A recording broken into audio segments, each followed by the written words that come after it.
What are some ways to explore and express grief, especially as it continues to arise? If you watch this video to the very end, you'll learn the answer to that question. Thank you for taking a moment to watch this. My name is Mike Feeney, and if you are new to my channel, welcome. I regularly share brand new videos, and I invite you to subscribe so you don't miss this opportunity. I'm a certified corporate wellness specialist. I have to remember here, author, speaker, course instructor, I should know this, and the CEO of Mike Feeney, Inc. It's been a long day. I am not, however, a mental health professional, so if you are thinking of harming yourself or someone else, or just are in need of medical help, please consult a doctor, and if you are in an emergency, please call 911. A question came from transplantlife.com, where I had the honor of participating in an Ask Me Anything conversation about grieving the body you had. And just so you know, Transplant Life is this wonderful network of transplant recipients, care partners, donors, transplant experts, and there's a link to transplantlife.com in the description, so I encourage you to check it out. The question came in, and it was this: what are some ways to explore and express grief, especially as it continues to arise? Grief is not just a one and done thing. No, sometimes it can continue on for years. So I have a complicated answer. Number one, understand what grief is. Grief is the pain of losing someone or something. Number two, understand how it's different than depression.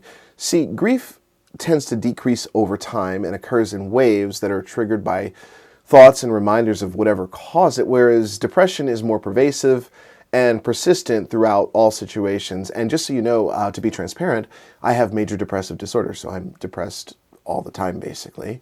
And it's something I've been working through, and I'm doing better at, and we've got me stable right now as I'm recording this video. But grief happens in waves. That's important to know. And here's the thing.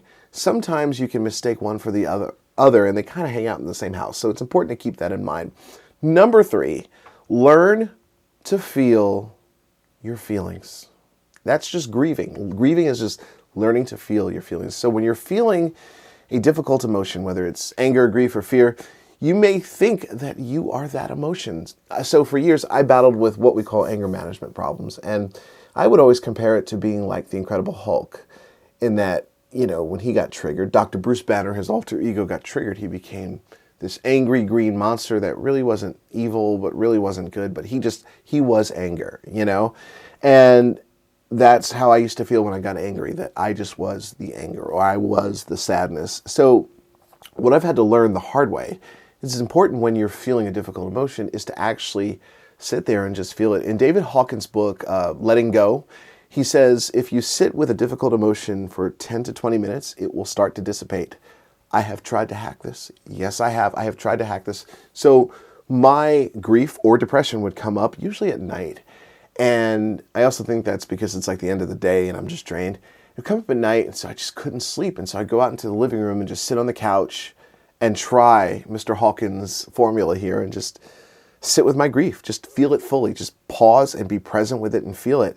And I would actually try to hack the clock and see if I could go longer than 20 minutes feeling this intense emotion. And believe it or not, no matter how difficult it was, it started to dissipate well before 20 minutes, sometimes even before 10 minutes. By the way, if you have any questions about grief, please leave a comment below. Now, number three, understand that grief is actually a cleansing process. Yes, it's a cleansing process. My mentor, John Terrell, taught me about this. And when you think of it this way, it's a great way to allow yourself to express it. So number one, let yourself cry, right? Let yourself cry. Wait, I just said number three and then number one. Number three is understand that grief's a cleansing process, but one of the things that you can do in there is cry.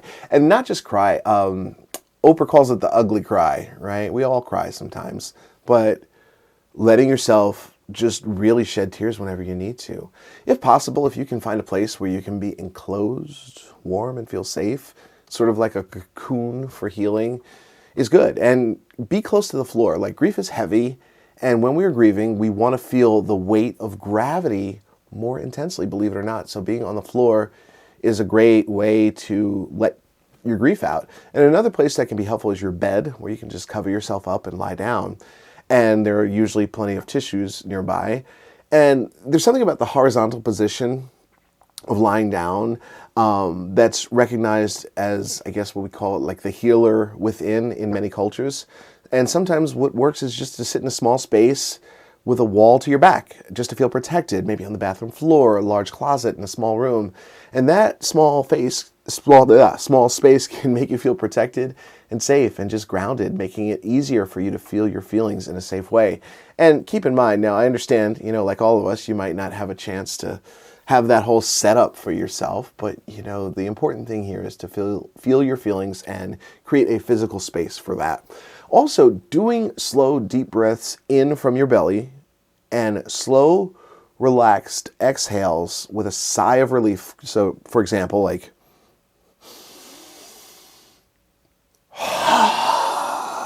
like that, or even putting some more volume to that sigh can help you release some emotions. So, in summary, some ways to explore and express grief are: understand what grief is. Grief is all about loss and losing something.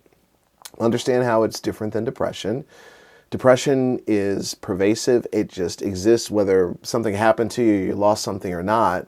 Feel your feelings and view grief as a cleansing process. It's that simple. If you like this video, please click that like button and please share it with your friends.